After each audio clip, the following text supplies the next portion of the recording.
Hello दोस्तों, खैर मकदम है आपका अपने ही YouTube channel A to Z info पर। दोस्तों, आज हम उर्दू अनुवादक पार्ट 55 लेकर आपके बीच हाजिर हैं और इससे पहले मेरे टोटल 54 पार्ट्स हो चुके हैं। तो अगर आप उर्दू अनुवादक के परीक्षार्थी हैं तो इन प्रीवियस वीडियोस को ज़रूर देखें ताकि आपकी तैयारी अच्छी हो सके। टोटल मैंने जो अपने प्रीवियस पार्ट्स बनाए हैं वो टोटल के टोटल आपके क्वेश्चन सीरीज़ के बेस हैं और एग्ज़ाम पैटर्न जो आपका है उसके अकॉर्डिंग है। तो चलिए हम चलते हैं क्वेश्चन सीरीज़ शुरू करने। तो उससे कबल और आज का जो मेरा टोटल क्वेश्चन होगा ये 50 प्लस का टारगेट है। इससे पहले भी मैंने जितने क्वेश्चंस करीब 3-4 कराए हैं जिसमें 50 प्लस का टारगेट लेके चला है और वो काफ़ी अच्छे क्वेश्चन थे और दोस्तों ने बताया भी काफ़ी अच्छा रहा। तो आप लोग जल्दी से जल्दी अपने दोस्तों को शेयर कर दीजिए और जब आप लोग आ जाएँ तो यस लिख के भेज दीजिए ताकि हम लोग शुरू किया जाए और पढ़ा लिखा जाए। ताकि बात आगे बढ़ाते हैं। चलिए क्वेश्चन नंबर 1, अगर आप लोग आ गए हैं तो कमेंट कीजिए यस यस ताकि हम समझ जाएं, फिर शुरू करते हैं। चलिए क्वेश्चन नंबर देखते हैं। क्वेश्चन नंबर 1 देखते हैं। क्वेश्चन नंबर 1 में क्या कहा जा रहा है। क्वेश्चन नंबर 1 में कहा जा रहा है रस्ते गुफ्तार को, जो कि एक अखबार है, किसने जारी किया। रस्ते गुफ्तार एक न्यूज़पेपर है, आपका मैगज़ीन है, न्यूज़पेपर। तो इसको जारी करने वाले कौन हैं। आपके ऑप्शन यहाँ पे है दादा भाई नौरोजी, गांधी जी या सरदार पटेल। तो दोस्तों जो लोग ऑफलाइन देख रहे हैं वो भी इसे अपने मॉडल टेस्ट पेपर के तौर पे इसे हल करेंगे। क्या नाम से? Model test paper. तो चूँकि ये मेरा एक तरह का टेस्ट पेपर है उर्दू अनुवादक का, तो उसी के तौर पे वो लोग भी जो ऑफलाइन देख रहे हैं वो भी कोशिश करें ताकि उनके भी इससे परफॉर्मेंस अच्छा हो सके। तो ऑप्शन यहाँ पे देखते हैं दादा भाई नौरोजी या फिर गांधी जी या सरदार पटेल। तो क्या होगा दोस्तों, आप अपने आंसर अपने कॉपी में टिक कर लीजिए। अगर आप बैठे हैं तो कॉपी पेन लेके बैठिए और लास्ट में ज़रूर बताइएगा जो ऑफलाइन है कि उनके कितने आंसर सही हो रहे हैं। तो देख लेते हैं इसका जो क्या आंसर सही होगा। तो 1 का बिल्कुल 1 करेक्ट हो जाएगा। दादा भाई नौरोजी रस्ते गुफ्तार न्यूज़पेपर को ईजाद करने वाले या जारी करने वाले शख्स का नाम है दादा भाई नौरोजी। और अगर आपको पता है तो बताइए कि किस सन में इसको जारी किया गया था। जल्दी जल्दी कमेंट कीजिए आप लोग कि किस सन में इसको जारी किया गया था। तो दोस्तों इसको जारी किया गया था 1855 में। कितने में? 1854 में। तो 1854 में इसको जारी किया गया। तो ये भी आप ज़हन नशीन कर लीजिए। रस्ते गुफ्तार अखबार को जारी किसने किया? दादा भाई नौरोजी 1854 में, 1854 में। तो ये आपका हो जाएगा सही आंसर ऑप्शन 1। नेक्स्ट देखते हैं। जो दो दोस्त अभी तक नहीं आए हैं उनको शेयर कर दीजिए आप लोग ताकि वो भी अवेयर हो जाएं। सेकंड नंबर देखते हैं। गीत गोविंद किताब के मुसन्निफ़ कौन हैं। गीत गोविंद किताब के मुसन्निफ़ कौन हैं आपको ये बताना है। पहले मैं बता दूं कि ये किताब जो है ये आपका एंशिएंट टाइम का है। किस टाइम का है? एंशिएंट टाइम का है। मैं अपने हर सेशन में कोशिश कराता हूँ कि एंशिएंट, मिडाइवल और मॉडर्न तीनों ज़माने की एक एक किताब आ जाए और हर दौर से यानी हर जीके का जो पोर्शन होता है उससे एक एक क्वेश्चन डाल दो। तो गीत गोविंद किताब के मुसन्निफ़ कौन है आपको बताना है। ऑप्शन यहाँ पे है कालिदास, जयदेव, कलहन या बाना भट्टा। कौन है आपको बताना है इसमें? बाना भट्टा, कलहन, जयदेव या फिर कालिदास। तो अगर आपको आंसर पता है तो आंसर कमेंट कीजिए। गीत गोविंद किताब के मुसन्निफ़ कौन है? ये आपका प्राचीन काल, जिसको ज़माने उस्ता या फिर इंग्लिश में इसको ज़माने कदीम या फिर इसको इंग्लिश में एंशिएंट टाइम बोलते हैं। तो अगर आंसर पता है तो आंसर कमेंट कीजिए इसका। तो चलिए देख लेते हैं इसका आंसर। इसका आंसर हो जाएगा 2 का ऑप्शन 2 बिल्कुल करेक्ट हो जाएगा। जयदेव। गीत गोविंद किताब के मुसन्निफ़ जयदेव हैं। तो ऑप्शन 2 यहाँ पे बिल्कुल करेक्ट हो जाएगा दोस्तों। 3 नंबर देख लेते हैं। 3 नंबर में क्या कहा जा रहा है। 3 नंबर में कहा जा रहा है शाहनामा किताब के मुसन्निफ़ कौन है। शाहनामा किताब के मुसन्निफ़ कौन है? अमीर खुसरो, गुलबदन बेगम, फिरदौसी, अबुल फजल। तो शाहनामा किताब के मुसन्निफ़ कौन है पहले ये समझ लेते हैं। ये किताब आपके किस दौर की है? ये आपका मिडाइवल की है। किस दौर की दोस्तों? मिडाइवल, MEDIEVA, मिडाइवल, ज़माने उस्ता जिसको बोलते हैं और इसको हिंदी में मध्यकाल बोलते हैं। तो आप इसे भी समझते चलिए फर्दर। अब बताइए कि 3 का राइट आंसर क्या होगा। अमीर खुसरो, गुलबदन बेगम, फिरदौसी या अबुल फजल। तो दोस्तों आप लोग कमेंट कीजिए, मैं आपके कमेंट का वेट कर रहा हूँ कि 3 का राइट आंसर क्या होगा। तो चलिए 3 का राइट आंसर देखते हैं। 3 का राइट आंसर आपका हो जाएगा फिरदौसी। क्या होगा? फिरदौसी। बिल्कुल इसका करेक्ट हो जाएगा कि फिरदौसी की किताब है शाहनामा किताब, फिरदौसी के ज़रिए लिखी गई। तो इस वजह से ऑप्शन 3 यहाँ बिल्कुल करेक्ट हो जाएगा। 4 नंबर देखते हैं। 4 नंबर में क्या कहा जा रहा है। 4 नंबर में कहा जा रहा है द इंडियन स्ट्रगल किताब के मुसन्निफ़ कौन है? इंडियन स्ट्रगल एक किताब है, इसके मुसन्निफ़ कौन है आपको बताना है। राम मोहन राय या फिर मलिक मोहम्मद जायसी या अल-बैरूनी या फिर सुभाष चंद्र बोस। तो बताइए दोस्तों अगर आपको इसका आंसर पता है, और जो लोग बाद में देख रहे हैं वो भी कोशिश करें कि पहले आंसर इसका कर दें वीडियो को रोक करके, फिर उसके बाद ये वीडियो को आगे देखें। तो 4 का राइट आंसर क्या होगा? 4 का राइट आंसर क्या होगा? ये मॉडर्न ज़माने की आपकी किताब है। किस दौर की है? मॉडर्न ज़माने की ये किताब है आपको। तो इसका राइट आंसर क्या होगा अगर आपको पता है तो कमेंट कीजिए कि राइट आंसर क्या होगा। द इंडियन स्ट्रगल किताब किसकी है? तो देख लेते हैं। 4 का जो राइट आंसर होगा वो ऑप्शन 4 बिल्कुल करेक्ट हो जाएगा। क्या दोस्तों? ऑप्शन 4 द इंडियन स्ट्रगल किताब के मुसन्निफ़ सुभाष चंद्र बोस। तो ऑप्शन 4 यहाँ इस हिसाब से बिल्कुल करेक्ट हो जाएगा।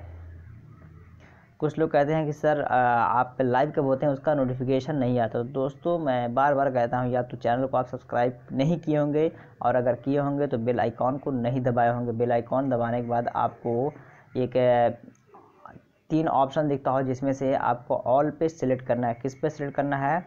आपको ऑल पे सिलेक्ट करना है। अगर ऑल पे आप सिलेक्ट करेंगे तो जब भी मैं कोई सा भी वीडियो अपलोड करूँगा उसका नोटिफिकेशन आपको पहुंच जाएगा। या फिर मैं लास्ट में अपना मोबाइल व्हाट्सएप नंबर दे दूंगा। लास्ट में इस वीडियो का मैं अपने प्रीवियस वीडियो में हमेशा डाल देता हूं। आप कोई सा भी मेरा वीडियो प्रीवियस PDF देखेंगे तो उसमें दिया हुआ, यहाँ भी मैं लास्ट में अपना मोबाइल नंबर दिया हूँ। वहाँ पे मैं बताया हूँ कि आप मुझे हेलो अपना नाम लिख के भेज दीजिए, मैं आपको ग्रुप में ऐड कर दूँगा। ग्रुप में भी मैं नोटिफिकेशन का इन्फॉर्मेशन या लिंक शेयर कर देता हूं जब भी मुझे लाइव आना होता है, तो वहां से भी आप एक्सेस कर सकते हैं। तो लास्ट में मैं नंबर दूंगा, आप लास्ट तक बन रहिए, आपके बहुत सारे क्वेश्चन यहां से क्लियर हो जाएंगे। तो हो गया 4 का ऑप्शन 4 यहाँ करेक्ट हो गया। 5 नंबर देखते हैं। 5 नंबर का क्या कहा जा रहा? पानीपत का फर्स्ट जंग किस सन में हुआ था? पहला जो पानीपत का जंग हुआ था किस सन में हुआ था आपको ये बताना। फर्स्ट पानीपत का बैटल जो हुआ था किस सन में हुआ था? या ऑप्शंस यहाँ पे हैं 1526, 1527, 1528 या 1529। तो किस सन में हुआ था आपको बताना है दोस्तों। अगर पता है तो कमेंट ज़रूर कीजिए, मैं आपके कमेंट का वेट कर रहा हूँ। पानीपत का फर्स्ट जंग किस सन में हुआ था? ऑप्शंस देख लीजिए आप लोग, फिर कमेंट कीजिए 26, 27, 28 या 29। तो 5 का क्या राइट आंसर होगा दोस्तों? 5 का राइट आंसर हम देख लेते हैं। कुछ लोग कमेंट भी कर रहे हैं बिल्कुल। चलिए इसका आंसर देख लेते हैं। 5 का ऑप्शन 1 बिल्कुल करेक्ट हो जाएगा। क्या हो जाएगा? पानीपत का फर्स्ट जंग जो हुआ था वो आपका 1526 में हुआ था। तो 1526 का ऑप्शन किस में है? वो आपका ऑप्शन 1 में है। तो इस वजह से ऑप्शन 1 बिल्कुल करेक्ट हो जाएगा। 6 नंबर देखते हैं। 6 नंबर में क्या कहा जा रहा है? बीबी का मकबरा कहाँ पर है? बीबी का मकबरा कहाँ पर है आपको ये बताना है। दिल्ली, औरंगाबाद, हैदराबाद या लखनऊ। तो बीबी का मकबरा कहाँ है दोस्तों? बीबी का मकबरा कहाँ है ये आपको बताना है। अगर पता है तो कमेंट कीजिए। दिल्ली, औरंगाबाद, हैदराबाद या लखनऊ। मैं आपके आंसर का वेट कर रहा हूँ। तो 6 का राइट आंसर क्या होगा? 6 का राइट आंसर हम देख लेते हैं। 6 का राइट आंसर आपका हो जाएगा बिल्कुल ऑप्शन 2। क्या है? औरंगाबाद। ये आपका कहाँ पे है? औरंगाबाद में। और अगर आपको पता हो किसने बनवाया तो आप कमेंट कीजिए। अगर आपको पता हो कि बीबी का मकबरा किसने बनवाया था, हु हैज़ बिल्ड द बीबी का मकबरा, तो आप कमेंट कीजिए। तो चलिए ये भी देख लेते हैं कि बीबी का मकबरा किसने बनवाया था। तो इसको बनवाया था दोस्तों औरंगज़ेब ने। किसने बनवाया था? औरंगज़ेब। ये भी आप जहन नशीन कर लीजिए कि बीबी के मकबरा को औरंगज़ेब बनवाया था। तो यहाँ से आपके बहुत सारे क्वेश्चंस क्लियर हो जाएंगे कि कहाँ पे है, औरंगाबाद में है, किसने बनवाया था? औरंगज़ेब ने बनवाया था। तो 2 क्वेश्चन यहाँ से आपका हल हो गया। 7 नंबर देखते हैं। ये टोटल पहला मेरा भी जीके का सेक्शन चलेगा, उसके बाद उर्दू अदब का चलेगा, उर्दू ग्रामर का चलेगा, फिर उसके बाद हिंदी, इंग्लिश और ट्रांसलेशन सारे पोर्शन को मैं इसमें शामिल किया हूँ। जैसा कि आप लोग देखे होंगे वीडियो के प्रोफाइल पे, थंबनेल पे देखे होंगे कि सब्जेक्ट में जीके, उर्दू, हिंदी, इंग्लिश, तो रियली ये हमारे सारे पोर्शंस इसमें शामिल होते हैं, जिसमें मैं 50+ का टारगेट लेकर आता हूं और कोशिश करता हूं कि सारे पोर्शन को दाखिल करने के बाद आपको ओवरऑल एक रिव्यू दे सकूं मैं। तो इसी वजह से मैं ये कोशिश करके बनाता हूं। 7 नंबर देखते हैं। सर थॉमस रॉय किसके दौरे हुकूमत में हिंदुस्तान आया था? सर थॉमस रॉय किसके दौरे हुकूमत में हिंदुस्तान आया था? ये आपका ट्रेवलर है। क्या है? सयाह जिसको बोलते हैं, सयाह या फिर मुसाफिर कह लीजिए। तो ये किसके दौरे हुकूमत में, किसके राज्यकाल में हिंदुस्तान आया था आपको ये बताना है। चंद्रगुप्त मौर्य के दौर में आया था, अलाउद्दीन खिलजी के, महमूद गजनवी या फिर जहांगीर। तो 7 का क्या करेक्ट होगा दोस्तों? 7 का करेक्ट ऑप्शन क्या होगा आपको बताना है। अगर पता हो तो बताइए। सर थॉमस रॉय किसके दौरे हुकूमत में हिंदुस्तान आया था? मैं आपके जवाब का वेट कर रहा हूँ। 7 का क्या होगा? तो चलिए देख लेते हैं 7 का। कुछ लोग का आंसर भी आ रहा है, तो 7 का ऑप्शन 4 यहाँ करेक्ट हो जाएगा। जहांगीर के दौरे हुकूमत में आया था सर थॉमस रॉय हिंदुस्तान। तो जहांगीर का ऑप्शन किस में है? ऑप्शन 4। तो इस वजह से ऑप्शन 4 बिल्कुल करेक्ट हो जाएगा। नेक्स्ट देखते हैं 8 नंबर। देश बंधु के नाम से किस शख्स को जाना जाता है? देश बंधु के नाम से किस शख्स को जाना जाता है? यहाँ पे मैं निक नेम पूछना चाह रहा हूँ आप लोगों से। क्या निक नेम, जिसको उर्दू में कहते हैं उर्फ़ी नाम, या इसमें उर्फ़ी बोलते हैं। तो ये भी आप ज़हन नशीन कीजिए कि एक होता है उर्फ़ी नाम, जिसको इंग्लिश में बोलते हैं निक नेम, उर्फ़ी नाम। इसे भी आप ज़हन नशीन कर लीजिए। तो यहाँ पे आपको ऑप्शंस जो है अब्दुल गफ़्फ़ार ख़ान, ज्योतिबा फुले, चित्तरंजन दास या कोई नहीं। तो किसे जाना जाता है दोस्तों? 8 में क्या करेक्ट होगा? 8 में देशबंधु के नाम से किसे जाना जाता है? चित्तरंजन दास यहाँ पे आपका बिल्कुल करेक्ट हो जाएगा। CR दास जिनको लिखा जाता है, क्या लिखा जाता है? CR दास लिखा जाता है इस तरह करके, जिसका कि CR का फुल फॉर्म होता है चित्तरंजन दास। तो चित्तरंजन दास आपका किस ऑप्शन में है? आपका ऑप्शन 3 में है। तो ऑप्शन 3 यहाँ बिल्कुल करेक्ट हो जाएगा। देशबंधु के नाम से चित्तरंजन दास को जाना जाता है। तो ऑप्शन 3 यहाँ पे बिल्कुल इसका करेक्ट आंसर हो जाएगा। दोस्तों अगर सेशन अच्छा लग रहा है तो एक लाइक ज़रूर कीजिए, और अगर पहली बार आप देख रहे हैं चैनल पे हमारे विज़िट किए हैं तो चैनल को सब्सक्राइब कर लीजिए, बेल आइकॉन को दबा दीजिए, दोस्तों को शेयर कीजिए और उन तमाम दोस्तों को बताइए, ग्रुप्स में शेयर कीजिए, जो भी ग्रुप आपके उर्दू अनुवादक के पर्पज़ से बनाया गया हो, ताकि वहाँ के दोस्त भी इस वीडियो से फ़ायदा उठा सके। काफ़ी मेहनत के बाद मैं वीडियो बनाता हूँ ताकि आपको अच्छा कंटेंट दे सकूं। तो अगर सेशन अच्छा लगा और दिल को छू जाए तो ज़रूर लाइक करके जाइएगा, सब्सक्राइब करके जाइएगा। फ़िलहाल लास्ट तक बने रहिए ताकि आप पूरे सेशन का एंजॉय ले सकें। 9 नंबर देखते हैं। 9 नंबर में कहा जा रहा है हिंदुस्तानी आइन का तरमीमी अमल कैसा है? हिंदुस्तानी आइन का तरमीमी अमल कैसा है? आपके ऑप्शन हैं लचकदार, सख्त, नामुमकिन, गैर यकीनी। तो बताइए कैसा है? पहले सवाल तो आप समझ लेते हैं। हिंदुस्तानी आइन का तरमीमी अमल कैसा है? कह सकते हैं how is the amendment condition of Indian constitution. तो इंडियन कॉन्स्टिट्यूशन का अमेंडमेंट कंडीशन कैसा है? क्या वो फ्लेक्सिबल है, हार्ड है, इम्पॉसिबल है, अनसेटिस्फाइड या अनसर्टेन है? कैसा है दोस्तों? तो दोस्तों अगर इसका आंसर पता हो तो आंसर बताइए। पॉलिटी से मैंने इसका क्वेश्चन निकाला है। कहाँ से? पॉलिटी से।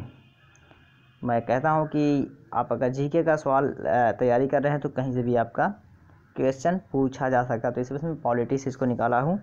तो क्या होगा बताइए।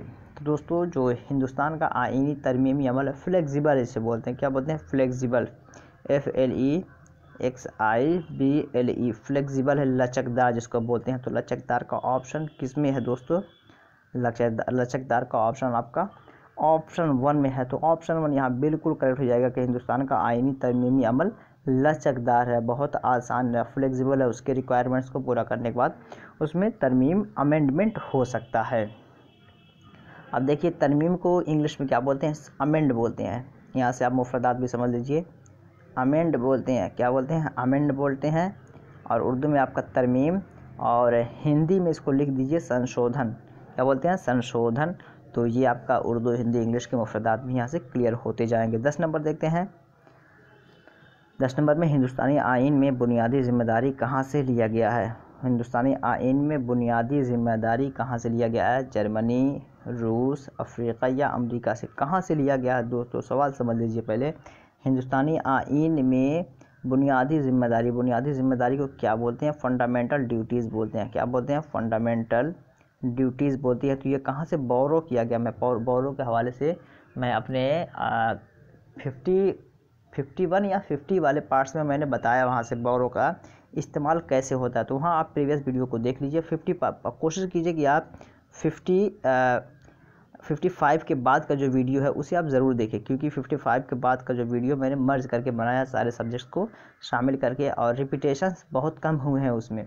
तो उन्हें आप ज़रूर देखिए। चलिए यहाँ पे 10 नंबर का जवाब दीजिए, जर्मनी, रूस, अफ्रीका या अमेरिका से। 10 में क्या करेक्ट होगा दोस्तों? 10 का करेक्ट आंसर आपका क्या होगा कि हिंदुस्तानी आइन में बुनियादी जिम्मेदारी कहाँ से लिया गया है? तो दोस्तों चलिए इसका आंसर देख लेते हैं। कुछ लोग आंसर भी कर रहे हैं। तो 10 का जो राइट आंसर होगा वो आपका होगा रसिया। क्या होगा दोस्तों? रसिया होगा, RUSSIA, रसिया, ये आपका करेक्ट आंसर हो जाएगा। रसिया को उर्दू में क्या बोलते हैं? रूस। क्या बोलते हैं दोस्तों? रसिया को रूस बोलते हैं। रूस किस ऑप्शन में है? ऑप्शन 2। इस वजह से ऑप्शन 2 यहाँ आपका बिल्कुल करेक्ट हो जाएगा कि हिंदुस्तानी आइन में बुनियादी जिम्मेदारी रूस से लिया गया है। इतना भी जहन में रखिए, अगर रूस दे रहा आपको उर्दू में, तो इंग्लिश में अगर आप ट्रांसलेट कर रहे हैं तो रसिया लिखना पड़ेगा। क्या लिखना पड़ेगा? रसिया। तो जिनको नहीं पता है वो इसको जहनशीन कर ले, जिनको पता है उनके लिए कोई बात नहीं। नेक्स्ट देखते हैं 11 नंबर। 11 नंबर में कहा जा रहा है we the people of India क्या है? We the people of India ये क्या है? या ये सेंटेंस, इस सेंटेंस से हमें क्या पता चलता है? आपके ऑप्शंस बुनियादी हुकूक है, बुनियादी जिम्मेदारी है, तमहीद है या आइन है। तो क्या है दोस्तों we the people of India? ये आपको मुख्तलिफ ज़बानों में देखने को मिल सकता हो सकता है इसका तर्जमा। अगर ये क्वेश्चन बनेगा इसका तर्जमा देखने को मिल सकता है। अगर हिंदी में आएगा तो हिंदी में तर्जमा देखने को मिल सकता है। कुछ भी हो सकता है, लेकिन हमें यहाँ समझना है कॉन्सेप्ट कि ये है क्या? बुनियादी हुकूक है क्या? ये हमारा फंडामेंटल राइट है, और या फिर बुनियादी जिम्मेदारी है, फंडामेंटल ड्यूटीज़ है, या फिर ये प्रियम्बल है, या फिर आइन है? क्या है दोस्तों? आइन में कॉन्स्टिट्यूशन और प्रियम्बल कहते हैं तमहीद को। तो क्या है कमेंट कीजिए। तो दोस्तों प्रियम्बल का जो फर्स्ट लाइन है वो आपका we the people of India having solemnly resolve to constitute India in वशोरन, ये पूरा जो है तो we the people of India आपका ये पहला वाला है। तो ये आपका तमहीद है, प्रियम्बल है। तो ये आपका प्रियम्बल यहाँ पे करेक्ट हो जाएगा। आइन के अंदर तो है लेकिन पूरा आइन नहीं है, चूँकि ये मेन पोर्शन प्रियम्बल के अंदर आता है। क्योंकि आइन जो आपका है उसी में आपका तमहीद भी है, बुनियादी जिम्मेदारी है, बुनियादी हुकूक है। लेकिन स्पेशल आपसे पूछा जा रहा है, जिस तरह पूछा जा रहा है कि हिंदुस्तान की 22 ज़बानें किस शेड्यूल के तहत आती हैं, तो आपको वहाँ पे आइन नहीं मानना, वहाँ पे आपको शेड्यूल पूछा रहा, तो आपको शेड्यूल जो होगा 8th होगा, वो बिल्कुल करेक्ट हो जाएगा। तो इस तरह जैसा क्वेश्चन वैसा आंसर होना चाहिए। तो ऑप्शन 3 यहाँ बिल्कुल करेक्ट हो जाएगा। 12 नंबर देखते हैं। 12 में क्या कह रहा है? हिंदुस्तानी आइन में पंचायत का जिक्र किस पार्ट के तहत आता है? हिंदुस्तानी आइन में पंचायत का जिक्र, पंचायत का जो जिक्र है किस पार्ट के तहत आता है आपको बताना है। आप ऑप्शन दे सकते हैं 6ठे, 7वें, 8वें या 9वें। तो किस पार्ट के तहत ये आता है? ऑप्शन आपके सामने है, ऑप्शन देख के आप आंसर कीजिए कि 12 का राइट आंसर क्या होगा। आइन हिंद में पंचायत का जिक्र किस पार्ट के तहत आता है? अगर पता है दोस्तों कमेंट कीजिए, मैं आपके कमेंट का वेट कर रहा हूँ। कमेंट कीजिए जल्द से जल्द, डू इट फास्ट, जल्दी कमेंट कीजिए। चलिए इसका आंसर देख लेते हैं। Very good. तो 12 का जो राइट आंसर होगा वो आपका हो जाएगा 9वीं। किस पार्ट के तहत? 9वीं पार्ट के तहत, 9th पार्ट के तहत आपका ये आता है। तो 9th पार्ट या 9वीं पार्ट कहाँ पे है? 12 का ऑप्शन 4 यहाँ पे बिल्कुल करेक्ट हो जाएगा कि 4th जो है ये इसमें आपका करेक्ट हो जाएगा। 4th में 9वीं पार्ट का जिक्र किया गया है, यानी ऑप्शन 4 यहाँ बिल्कुल करेक्ट हो जाएगा। 13 नंबर देखते हैं। 13 में क्या कहा जा रहा है? छुआछूत को ख़त्म करने के हवाले से किस दफ़े में बात की गई है? छुआछूत को ख़त्म करने के हवाले से किस दफ़े में बात की गई है? एबोलिश अनटचेबिलिटी, किस में बात की गई? 17, 18, 19, 20। काफ़ी आसान, काफ़ी मशहूर और मुख्तलिफ एग्ज़ाम में देखने वाला ये सवाल है, आप लोगों को पता होना चाहिए। 13 का क्या राइट आंसर होगा? 13 का क्या राइट आंसर होगा दोस्तों? कमेंट कीजिए 13 का क्या राइट आंसर होगा। चलिए देख लेते हैं। 13 का ऑप्शन 1 बिल्कुल करेक्ट हो जाएगा। ऑप्शन 1 क्या है? Article 17 abolishes untouchability. तो आर्टिकल 17 जो है छुआछूत को ख़त्म करने के हवाले से बात करता है। तो ऑप्शन यहाँ पे 1 बिल्कुल करेक्ट हो जाएगा कि या वो आर्टिकल जो है आपका 17वां आर्टिकल है, जिसको कि उर्दू में दफ़ा बोलते हैं। तो अगला सवाल देखते हैं। 14 नंबर। 14 नंबर में कहा जा रहा है खून के लाल होने की वजह क्या है? खून के लाल होने की वजह क्या है? जो आपका खून रेड होता है उसके होने का वजह क्या है? आपको ये बताना। ये मैंने साइंस से सवाल लिया है, तो आपको बताना है पानी की वजह से लाल होता है, या हेमोग्लोबिन की वजह से, या ग्लूकोज की वजह से, या कोई नहीं। तो किस वजह से लाल होता है दोस्तों? जो बच्चे साइंस के होंगे उनका जहन वहाँ तक पहुँच गया होगा। या काफ़ी आम फहम है, और अगर जिनको नहीं पता वो अभी जान जाएंगे। साइंस के बच्चे अगर हैं आप लोग या जो ऑफलाइन में देख रहे हैं उनके जहन में भी इसका आंसर गूंज रहा होगा। तो 14 का क्या राइट आंसर होगा? 14 का जो ऑफलाइन देख रहे हैं अपने आंसर ज़रूर कमेंट करेंगे लास्ट में कि टोटल आउट ऑफ कितने करेक्ट हुए इनके। तो खून के लाल होने की वजह क्या है? 14 का राइट आंसर देख लेते हैं। हीमोग्लोबिन की वजह से होता है दोस्तों। किस वजह से? हीमोग्लोबिन की वजह से जो इंसान का खून लाल होता है उसका रीज़न जो है हीमोग्लोबिन। तो ऑप्शन 2 यहाँ पे बिल्कुल करेक्ट हो जाएगा कि हीमोग्लोबिन की वजह से खून लाल होता है। 15 नंबर देखते हैं। 15 में क्या कहा जा रहा है? सबसे पहले चेचक टीका का खोज किसने किया? चेचक के टीके का खोज सबसे पहले किसने किया? स्मॉल पॉक्स जिसको बोलते हैं, क्या बोलते हैं? Small pox. स्मॉल पॉक्स जिसको बोलते हैं चेचक, और टीका जो होता है वैक्सीन बोलते हैं। क्या बोलते हैं? वैक्सीन।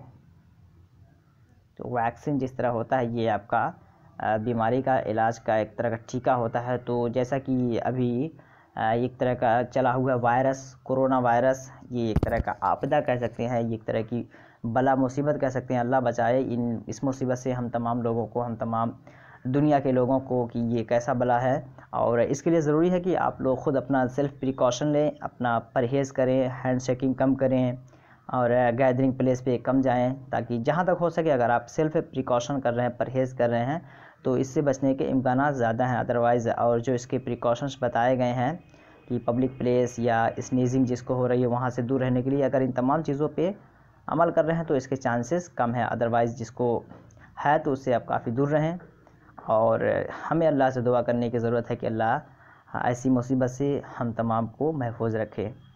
तो 15 का क्या होगा? 15 का सबसे पहले चेचक टीके का खोज किसने किया? जॉन डेवी, या फिर एडविन हब्बल, या एडवर्ड जीनर, या कोई नहीं। Edward Jenner, Edwin Hubble, John Dewey, इसमें से क्या करेक्ट होगा आपको बताना है दोस्तों। सबसे पहले चेचक टीके का खोज किसने किया था? क्योंकि कोई सी भी बीमारी निकलती है तो उसका एक टीका, वैक्सीन होता है, इलाज होता है, तो वो खोजा जाता है। कोई सी बीमारी नहीं हो, क्योंकि बीमारियां निकलती रहती हैं, उसका इलाज खोजा जाता है। तो हर बीमारी का जो इलाज होता है उसके इन्वेंटर का नाम पूछा ही जाता है। तो 15 का क्या करेक्ट होगा बताइए। अगर आपको इसका आंसर पता है तो बताइए कि 15 का क्या करेक्ट होगा। तो चलिए देख लेते हैं 15 का करेक्ट आपका होगा जो ऑप्शन 3 में है, एडवर्ड जेनर। ये बिल्कुल करेक्ट हो जाएगा कि एडवर्ड जेनर ने सबसे पहले चेचक स्मॉल पॉक्स का जो वैक्सीन है उसका इन्वेंट किया, उसको खोज किया। तो ये आपका बिल्कुल करेक्ट हो जाएगा। नेक्स्ट देखते हैं 16 नंबर। 16 नंबर में क्या कहा जा रहा है? दही में कौन सा एसिड पाया जाता है? दही में कौन सा एसिड पाया जाता है दोस्तों? दही में एसिड का नाम क्या है जो पाया जाता है, आपको बताना है। ऑप्शन यहाँ पे है alginic acid, germ acid, formic acid, या लैक्टिक एसिड। तो साइंस के जो बच्चे होंगे उनको पता होगा, या जिनको नहीं पता है वो अब जान जाएंगे। 16 में क्या राइट आंसर होगा? अगर पता है तो कमेंट कीजिए कि 16 का राइट आंसर क्या होगा। तो चलिए देख लेते हैं। 16 का राइट आंसर आपका होगा लैक्टिक एसिड। क्या होगा दोस्तों? 16 का लैक्टिक एसिड। ये बिल्कुल करेक्ट हो जाएगा। क्या है? Lactic acid. ये आपका बिल्कुल करेक्ट आंसर हो जाएगा। Very good. नेक्स्ट देखते हैं। नेक्स्ट में क्या कहा जा रहा है? 17 नंबर का सवाल देखेंगे। 17 नंबर में कहा जा रहा है पेंसिल में कौन सा कार्बन पाया जाता है? पेंसिल में कौन सा कार्बन पाया जाता है? आपके ऑप्शन यहाँ पे एक में है ग्रेफाइट है, कोयला है, धातु है, या धात है। तो पेंसिल में कौन सा कार्बन पाया जाता है? क्या ये कोयले की वजह से काला होता है, या कोई धातु पाया जाता है, या मेटल्स वगैरह? इसमें से क्या करेक्ट होगा दोस्तों? पेंसिल में कौन सा कार्बन पाया जाता है? अगर आपको पता है तो इसका आंसर आप कमेंट कीजिए कि पेंसिल में कौन सा कार्बन पाया जाता है। तो चलिए देख लेते हैं 17 का राइट आंसर क्या होगा। 17 का आपका राइट आंसर ऑप्शन 1 बिल्कुल करेक्ट हो जाएगा। ग्रेफाइट पाया जाता है। क्या पाया जाता है दोस्तों? इसमें पाया जाता है ग्रेफाइट। तो ग्रेफाइट कार्बन आपका पेंसिल में पाया जाता है। तो ये भी आप जहन नशीन रखिए कि पेंसिल में आपका जो कार्बन पाया जाता है उसका नाम है ग्रेफाइट। तो ऑप्शन 1 यहाँ बिल्कुल करेक्ट हो जाएगा 17 का। नेक्स्ट क्वेश्चन देखते हैं।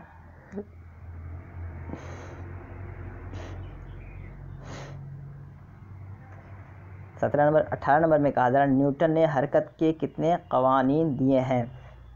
न्यूटन ने हरकत के कितने कवानीन दिए हैं? 2, 3, 4 या 5। तो कितने कवानीन दिए हैं दोस्तों? न्यूटन ने हरकत के कितने कवानीन दिए हैं, मतलब है न्यूटन्स के जो ग्रेविटेशन के कितने लाज हैं। How many laws has been given by Newton's about gravitation. तो ग्रेविटेशन के हवाले से न्यूटन ने कितने लॉज दिए हैं आपको ये बताना है। 2, 3, 4, 5। तो 18 का क्या राइट आंसर होगा दोस्तों? 18 का क्या राइट आंसर होगा? 18 का राइट आंसर आपका जो होगा वो ऑप्शन 2 बिल्कुल करेक्ट हो जाएगा। कितने लॉज हैं? लॉज उसके जो हैं टोटल आपके कितने हैं? 3 लॉज है। कितने हैं? 3 लॉज है। तो 3 लॉज आपके हैं, तो ऑप्शन 2 में आपका 3 है। तो ऑप्शन 2 यहाँ बिल्कुल इसका करेक्ट हो जाएगा कि न्यूटन ने हरकत के 3 लॉज दिए थे। तो ऑप्शन 2 यहाँ करेक्ट हो जाएगा। नेक्स्ट देखते हैं 20 नंबर। सॉरी फॉर दैट कि आपका 19 जो है बाय मिस्टेक छूट गया था। तो ये आपका 19 जो क्वेश्चन है ये मिस हो गया था, तो कोई बात नहीं जो, लेकिन 20 नंबर देख लेते हैं। न्यूटन के फर्स्ट कानून को किस नाम से याद किया जाता है? न्यूटन का जो 3 लॉज है ना, तो उसके फर्स्ट कानून को किस नाम से याद किया जाता है? Law of inertia, law of momentum, law of motion. 3 option दिया हूँ मैं, और 3 में से किस नाम से उसको याद किया जाता है देख लीजिए और आंसर देने की कोशिश कीजिए कि बताइए न्यूटन के फर्स्ट लॉ को किस नाम से जाना जाता है? लॉ ऑफ इनर्शिया के नाम से, law of momentum, law of motion. तो 20 का क्या करेक्ट होगा दोस्तों? 20 का करेक्ट आंसर क्या होगा आपको बताना है। तो चलिए देख लेते हैं 20 का राइट आंसर क्या होगा। 20 का राइट आंसर आपका हो जाएगा law of inertia. Law of inertia आप इसे नोट कर लीजिए कि लॉ ऑफ इनर्शिया के नाम से न्यूटन के फर्स्ट लॉ को जाना जाता है। तो लॉ ऑफ इनर्शिया बिल्कुल करेक्ट हो जाएगा। और जिस तरह यहाँ पे सीक्वेंस दिया गया फर्स्ट, सेकेंड, थर्ड, ये न्यूटन के तीनों लॉज हैं। आप इसे मैं सवाल में नहीं दाखिल करके बस यही समझा दूंगा कि न्यूटन के 3 लॉज हैं। आपका फर्स्ट ये है, सेकंड ये है, थर्ड ये है। तो इसी वजह से मैं यहाँ पे आंसर इसके ऑप्शंस भी ऐसे ही रखा हूँ। Law of inertia, law of momentum, law of motion, या फिर बोलते हैं action reaction, law of action reaction third law को बोलते हैं। ये भी आप जहन नशीन कर लीजिए कि पहले का नाम है लॉ ऑफ इनर्शिया, दूसरे का पूछेगा लॉ ऑफ मोमेंटम, थर्ड का पूछेगा तो लॉ ऑफ मोशन या लॉ ऑफ एक्शन रिएक्शन। तो ये तीनों उसके लॉज हैं, जिसे आप जहन नशीन कर लीजिए।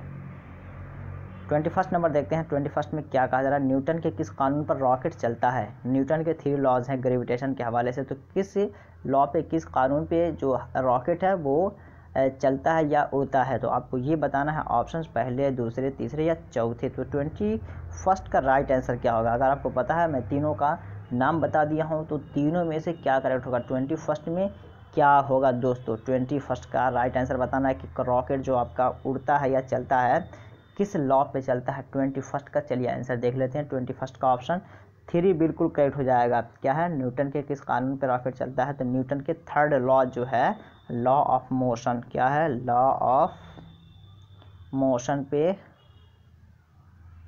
आपका बिल्कुल करेक्ट हो जाएगा कि रॉकेट जो है थर्ड लॉ पे चलता है, लॉ ऑफ मोशन पे। तो ऑप्शन 3 यहाँ पे बिल्कुल करेक्ट हो जाएगा। नेक्स्ट देखते हैं। समुद्र की गहराई मापने के लिए किस आले का इस्तेमाल किया जाता है? समुद्र की गहराई नापने के लिए किस आले का इस्तेमाल किया जाता है? आपके ऑप्शंस यहाँ देख लीजिए, फिर आंसर देने की कोशिश कीजिए। बाइग्रोमीटर या बैरोमीटर, थर्मोग्राफ या फीडोमीटर। तो किस आले का इस्तेमाल किया जाता है? 22 में क्या करेक्ट होगा? Which instrument is use to measure the depth of sea. ये इसका इंग्लिश होगा। Which instrument is use to measure the depth of sea. तो बताना है कि कौन सा आला इस्तेमाल होता है। 22 का क्या करेक्ट होगा दोस्तों?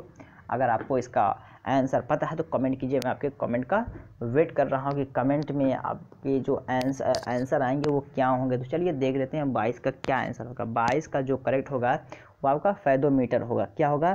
फैदोमीटर, जो कि ऑप्शन 4 में है। तो फैदोमीटर का इस्तेमाल होता है समुद्र की गहराई नापने के लिए। नेक्स्ट देखते हैं 23 नंबर। एटम का मौजूद किसको माना जाता है? एटम मॉलिक्यूल जो आपका बनता है, तो सबसे पहले एटम को ईजाद करने वाला इन्वेंटर किसको माना जाता है? Who is the inventor of atom? ये एटम का मौजूद कौन है, ईजाद करने वाला कौन है? डाल्टन है, रूथरफोर्ड है, चार्डोक है या कोई नहीं? तो क्या होगा इसका दोस्तों करेक्ट आंसर?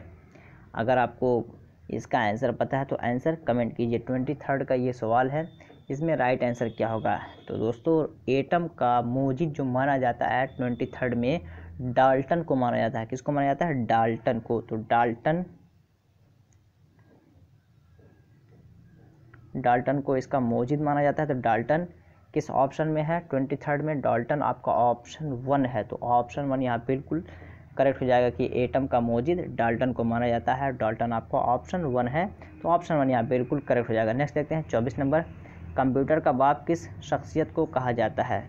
जिसको कहते हैं who is known as the father of computer. तो फादर ऑफ कंप्यूटर किस शख्स को कहा जाता है? एडविन हब्बल को, चार्ल्स मैन को, चार्ल्स बेबेज को। तो किसको कहा जाता है? ऑप्शन कम है, एलिमिनेट करके इसका आंसर आप कर सकते हैं। 24 का आपको आंसर बताना है कि इसका आंसर क्या होगा। तो दोस्तों विदाउट वेटिंग द टाइम हम आंसर कर दे रहे हैं। चार्ल्स बेबेज को कहा जाता है, father of computer Charles Babbage को कहा जाता है। नेक्स्ट देखते हैं 25 नंबर सवाल। 25 में क्या कहा है? स्कैनर यह कैसा आला है? ये मैंने कंप्यूटर से सवाल लिया है कि स्कैनर जो है ये आला जो आपका एक तरह का है ये कैसा है? इनपुट है, आउटपुट है, या कंप्यूटर है, या सभी है? तो क्या है दोस्तों स्कैनर जो आपका है ये क्या होता है? आपको बताना है इनपुट, आउटपुट, कंप्यूटर या सभी। तो कौन सा ऑप्शन यहाँ पे सही होगा? 25 में आपको ऑप्शन करना है। तो दोस्तों स्कैनर का काम क्या होता है? स्कैनर का काम यही होता है कि मान लीजिए कुछ रिटन फॉर्म है या कोई कोड है उसे हम स्कैन करते हैं, उसे बाहर से अंदर लेते हैं। तो बाहर से अंदर लेने को हम क्या कंप्यूटर में नाम देते हैं? उसको हम बोलते हैं इनपुट। क्या बोलते हैं? उसको इनपुट बोलते हैं। अगर कोई चीज़ बाहर से अंदर जा रही है तो इनपुट बोलते हैं। इस तरह हमारा कीबोर्ड है, कीबोर्ड में हम कोई चीज़ टाइप करते हैं तो डिस्प्ले पे दिखाता है, या फिर हमारा प्रिंटर मशीन होता है जिसमें स्कैनर होता है, उसमें कुछ चीज़ स्कैन करते हैं तो अंदर दिखाता है, या बार कोड वगैरह एड करते हैं तो अंदर आउटपुट करता है। तो ये आपका डिवाइस कैसा है? इनपुट है। इस वजह से आपका ऑप्शन यहाँ पे क्या करेक्ट होगा? ऑप्शन 1। 25 में ऑप्शन 1 बिल्कुल करेक्ट हो जाएगा। 26 नंबर देखते हैं। यहाँ से आपका उर्दू का क्वेश्चन शुरू हो गया। अल्लामा इकबाल के पहले मजमूए का नाम क्या था? अल्लामा इकबाल के पहले मजमूए का नाम क्या था? बांगे दरा, बाले जिब्रील, ज़रबे कलीम, अरमग़ान हिजाज़। अल्लामा इकबाल के पहले मजमूए का नाम क्या था? आपको बताना है। ऑप्शन देख लीजिए और कमेंट कीजिए कि बांगे दरा, बाले जिब्रील, ज़रबे कलीम या फिर अरमग़ान हिजाज़। तो 26 का राइट आंसर क्या होगा? आपको बताना है। आप कमेंट कीजिए कि 26 का राइट आंसर क्या होगा। तो देख लेते हैं इसका राइट आंसर आपका क्या होगा। 26 का राइट आंसर आपका हो जाएगा बांगे दरा। क्या दोस्तों? बांगे दरा। बांगे दरा आपका ऑप्शन 1 है। बाले जिब्रील ये सेकंड है, ये थर्ड है और ये फोर्थ है। तो ये आपका सीक्वेंस है। अगर पूछा जाए कि अल्लामा इकबाल के मतलब मजमूए का नाम अलग तफसील या अलग तरतीब लिखें तो आपको ऐसे ही लिखना है। बांगे दरा, बाले जिब्रील, ज़रबे कलीम, अरमग़ान हिजाज़। ये आपके सीक्वेंस है। क्या है? सीक्वेंस। ये आपके सीक्वेंस से लिखे गए हैं, इसे आप जहन नशीन कर लीजिए। यहाँ से बहुत सारे क्वेश्चंस क्लियर हो जाते हैं। पहला कौन सा है, लास्ट कौन सा है, सेकंड कौन है, लास्ट सेकंड कौन है, या थर्ड कौन सा है। तो अगर आपको तरतीब से याद है तभी आप इसका आंसर सही कर पाएंगे। बांगे दरा, बाले जिब्रील, ज़रबे कलीम और अरमग़ान हिजाज़ ये उसका सीक्वेंस है। पहला मजमूआ क्या नाम है? 26 में भी क्वेश्चन भी पूछा गया तो पहले का ऑप्शन 1 यहाँ बिल्कुल करेक्ट हो जाएगा। बांगे दरा नाम है। तो ये भी आप मज़ीद इन्फॉर्मेशन को कर लीजिए। जो लोग बाद में आए हैं तो अगर वो उनका कुछ हिस्सा छूट गया है तो लाइव के बाद भी मेरे यूट्यूब पे ये पड़ा रहेगा, वहाँ से आप जाके इसे आप डाउनलोड कर सकते हैं, देख सकते हैं। और मैं इसका PDF अपने डिस्क्रिप्शन में ना बल्कि मैं अपने इसको टेलीग्राम और व्हाट्सएप ग्रुप पे मेरा जो A to Z इन्फो नाम से व्हाट्सएप ग्रुप बना है वहाँ पे मैं इसको प्रोवाइड करवा दूँगा। तो जो लोग वहाँ पे ज्वाइन नहीं हैं तो मैं लास्ट में नंबर दूँगा, उसके थ्रू अब वो मेरे साथ ज्वाइन हो सकते हैं, या फर्दर मैंने डिस्क्रिप्शन बॉक्स में भी लिंक दे दिया है व्हाट्सएप का, वहाँ से भी ज्वाइन होकर वो PDF को एक्सेस कर सकते हैं वहाँ से। तो मैं वहाँ प्रोवाइड करवा दूँगा। नेक्स्ट देखते हैं 27 नंबर। 27 में क्या कह रहा है? सौदा के कलाम के मजमूए का नाम क्या है? सौदा के कलाम के मजमूए का नाम क्या है? सौदा के कलाम के मजमूए का नाम कह सकते हैं। सौदा का जो मजमूए कलाम था उसका क्या नाम है? अदब सौदा, कुल्लियात सौदा, सौगात सौदा या कोई नहीं। तो किस नाम से जाना जाता था सौदा के कलाम के मजमूए को? 27 नंबर का सवाल है। तो अगर पता है तो बताइए कि सौदा के कलाम के मजमूए का क्या नाम है। ऐसा है कि इस सेशन में आपको कुछ क्वेश्चंस तो आसान देखने को मिलेंगे, कुछ दुश्वार देखने को मिलेंगे। उसके पीछे लॉजिक है कि जो क्वेश्चंस सेटर होता है वो इन तमाम बातों को नज़र रखता है कि सारे क्वेश्चंस ना आपके दुश्वार होंगे, ना कठिन, ना आपके आसान होंगे, बल्कि आला, अदना, औसत, मीन, मीडियम, मोड के हिसाब से आपके क्वेश्चंस बनाए जाते हैं। उसी बातों को मद्देनज़र रखते हुए मैं भी क्वेश्चन को सेट करता हूँ कि कुछ आसान और कुछ दुश्वार क्वेश्चन शामिल हों। तो 27 का आंसर देख लेते हैं। 27 का जो राइट आंसर होगा दोस्तों, 27 का ऑप्शन 2 यहाँ बिल्कुल करेक्ट हो जाएगा। कुल्लियाती अदब, क्या नाम है? कुल्लियाती अदब। सौदा के कलाम के मजमूए का नाम क्या है? कुल्लियाती अदब। ये आप जहन नशीन कर लीजिए। थोड़ा सा दुश्वार है, लेकिन जिनको नहीं पता उनको दुश्वार है, जिनको पता है उनके लिए कोई दिक्कत है, उनके लिए फर्दर इन्फॉर्मेशन हो गया। 28 नंबर देखते हैं। 28 में क्या कह रहा है? मीर का पूरा नाम क्या है? मीर का पूरा नाम क्या है? मीर मोहम्मद तकी अहमद, अहमद तकी, मीर मोहम्मद तकी या कोई नहीं। तो क्या होगा? मिलता जुलता नाम है, आपको सही ऑप्शन इसमें से सिलेक्ट करना है कि 28 का राइट आंसर क्या होगा दोस्तों। तो 28 का राइट आंसर अगर आपको पता है तो कमेंट कीजिए। 28 का आप राइट आंसर कमेंट कीजिए। तो देख लेते हैं 28 का राइट आंसर क्या है। तो 28 का राइट आंसर आपका हो जाएगा मीर मोहम्मद तकी। क्या दोस्तों? मीर मोहम्मद तकी। और मीर मोहम्मद तकी का ऑप्शन किस में है? ऑप्शन 3। किस में है? ऑप्शन 3। तो ये ऑप्शन 3 बिल्कुल करेक्ट हो जाएगा कि मीर का पूरा नाम है मीर मोहम्मद तकी। पहला वाला क्यों गलत है? इसलिए कि इसमें अहमद का इजाफा कर दिया गया है, और दूसरे में आपका नाम मीर है, नाम मोहम्मद है, इस वजह से ये गलत हो गया। तकी तकी तो तीनों में है, लेकिन आपको एग्जैक्ट नेम का सिलेक्शन करना था। तो 28 में ऑप्शन 3 बिल्कुल करेक्ट हो जाएगा कि मीर मोहम्मद तकी। 29 नंबर देखते हैं। मीर हसन का ताल्लुक़ कहाँ से है? मीर हसन का ताल्लुक़ कहाँ से है? पंजाब, पंजाब, लखनऊ, हैदराबाद या दिल्ली? पंजाब, लखनऊ, हैदराबाद, दिल्ली। आपके ऑप्शंस हैं ये। आपको बताना है कि मीर हसन का ताल्लुक़ कहाँ से है, किस जगह से ये ताल्लुक़ रखते थे, कहाँ पे ये रहते थे, या उनकी पैदाइश कहाँ पे हुई थी। मीर हसन का ताल्लुक़ कहाँ से है, आपको ये बताना है। 28 में राइट आंसर क्या होगा? पंजाब, लखनऊ, हैदराबाद या दिल्ली? तो दोस्तों बताना है कि इनका ताल्लुक़ किस शहर से है। तो 29 का अगर आंसर पता है तो कमेंट कीजिए। तो चलिए देख लेते हैं कि इसका राइट आंसर क्या है। 29 का दोस्तों ऑप्शन 4 बिल्कुल करेक्ट हो जाएगा। क्या है? दिल्ली से। मीर हसन का ताल्लुक़ कहाँ से है? दिल्ली से। तो ऑप्शन 4 इसका बिल्कुल करेक्ट हो जाएगा। नेक्स्ट देखते हैं 30 में क्या कह रहा है? इनमें से तरक्की पसंद अदब किताब के खालिक कौन है? एक किताब है तरक्की पसंद अदब। क्या है? तरक्की पसंद अदब किताब है। इसके खालिक मतलब राइटर, मुसन्निफ़ कौन है आपको बताना। एहतशाम हुसैन, मुमताज़ हुसैन, मोहम्मद हसन या अली सरदार जाफ़री। तो 30 में आंसर क्या होगा दोस्तों? 30 का राइट आंसर क्या है? तरक्की पसंद अदब ये किताब है, इसके मुसन्निफ़ क्या है? अगर पता है तो कमेंट कीजिए कि तरक्की पसंद अदब किताब के मुसन्निफ़ कौन हैं। तरक्की पसंद अदब किताब के मुसन्निफ़ कौन हैं दोस्तों? 30 का देख लेते हैं राइट आंसर। तो 30 का राइट आंसर आपका हो जाएगा ऑप्शन 3। ऑप्शन 3 में क्या कहा जा रहा है?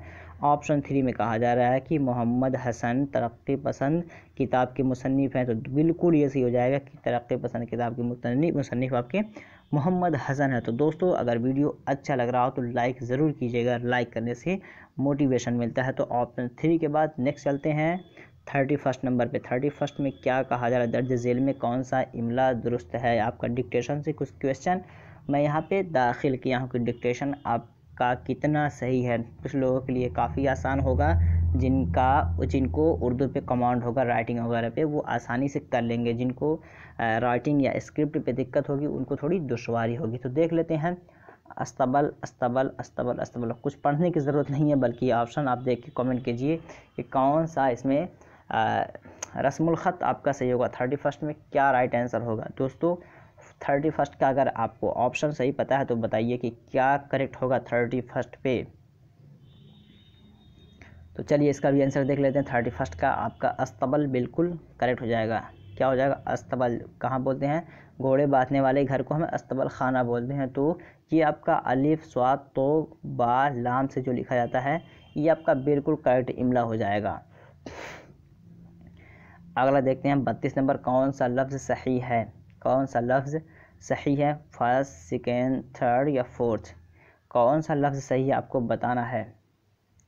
कमेंट कीजिए देख करके, इससे पता चलेगा कि आप, चूँकि अगर एक लफ्ज़ को आप यहाँ पकड़ ले रहे हैं तो इसका मतलब आपको आपका जो इमला सही है, अदरवाइज़ आपको वहाँ जब लिखना पड़ेगा तो आप कहीं से लिख देंगे, कहीं सीन से लिखेंगे, कहीं और फिर स्वाद से कुछ भी लिख सकते हैं। तो क्या आपका यहाँ पे जहन कह रहा है कि सही होना चाहिए, कौन सा इमला सही होना चाहिए 30 सेकेंड का। तो चलिए इसका भी आंसर देख लेते हैं, कुछ लोग का आंसर भी आ रहा है गुड।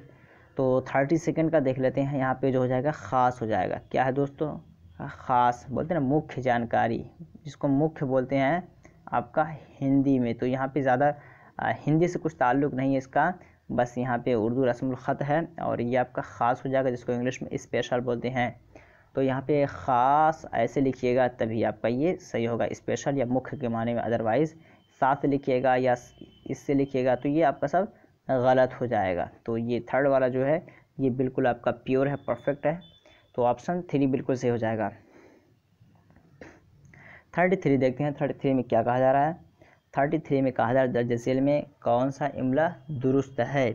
तो दोस्तों एक मरतबा और आप शेयर कर दीजिए ताकि तादाद में इजाफा हो जाए, या कुछ लोगों को नोटिस नहीं पहुंच पाए या अपडेट नहीं हो पाए या फिर उनको पता नहीं चला, तो आप उन्हें शेयर कर दीजिए ग्रुप्स में, ताकि जो लोग वहां पे नए जुड़े हों वो भी आके इस ग्रुप का, इस वीडियो का फ़ायदा उठा सके। तो देखते हैं 33 नंबर, दर्ज झेल में कौन सा इमला दुरुस्त है। कफस, इसमें भी पढ़ने की ज़रूरत नहीं है। 1 2 3 4, तो क्या सही होगा, कौन सा इमला यहाँ पे सही होगा। 33 में क्या राइट आंसर होगा दोस्तों। 33 में आपको बताना है कि राइट आंसर क्या होगा। फर्स्ट, सेकेंड, थर्ड, फोर्थ, जिसके मैं बता दे रहा हूँ, जिसके माने होता है पिंजरा। क्या होता है, केज, जिसको बोलते हैं केज, CAGE, केज बोलते हैं, पिंजरा के माने में होता है। क्या किस माने में है, पिंजरा के माने में है। तो कौन सा यहाँ पे जो रस्मुल ख़त है क्या सही होगा, आप कमेंट कीजिए जल्दी कि 33 का राइट आंसर क्या होगा। तो चलिए देख लेते हैं 33 का ऑप्शन 4 यहाँ बिल्कुल करेक्ट हो जाएगा। कफस, क्या बोलते हैं, कफस, इस तरह जब लिखते हैं तो ये आपका बिल्कुल सही हो जाएगा। अदरवाइज़ और इसमें तरमीम करेंगे तो वो आपका गलत हो जाएगा, जिस तरह की यहाँ पे सब तरमीम करके लिखा गया और सारे के सारे गलत हो गई। एक भी पिंजरा के माने में नहीं है, केज के माने में नहीं है। तो ऑप्शन 4 यहाँ बिल्कुल करेक्ट हो जाएगा कि दर्ज झेल में जो इमला दुरुस्त है वो आपका कफस, काफ सीन और काफ फा सीन, तो ये आपका बिल्कुल सही हो जाएगा। 34 नंबर देखते हैं, 34 में क्या कहा जा रहा है। 34 में कहा जा रहा है मंदरजा झेल में कौन सा इमला दुरुस्त है। यहाँ भी आपका डिक्टेशन चेक किया जा रहा है।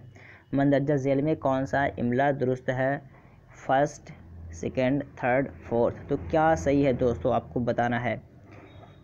ये मुझे लगा कि इसको डालना चाहिए, इसलिए कि अगर आप लिख नहीं पाइएगा तो कैसे काम चलेगा वहाँ पे, तो आपको पूरा पैसे ट्रांसलेट करना रहेगा और आपके इन्हीं तमाम बातों पे वहाँ पे गौर किया जाएगा कि आपका रस्मुल ख़त अच्छा है कि नहीं।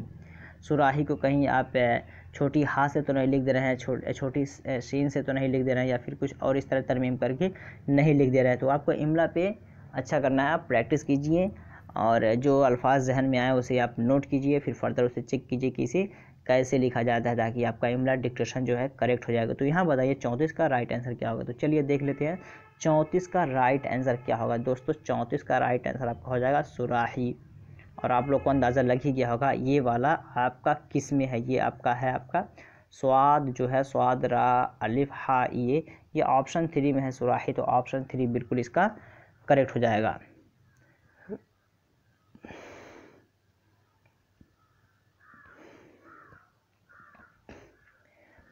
पैंतीस नंबर देखते हैं। 35 में कहा जा रहा है लफ्ज़ ज़ख़ीरा का जमा क्या होगा। लफ्ज़ ज़ख़ीरा का जमा क्या होगा, ज़ख़रा, ज़ख़ीरा या ज़ख़ूर या ज़ख़ाइर, तो क्या होगा कमेंट कीजिए।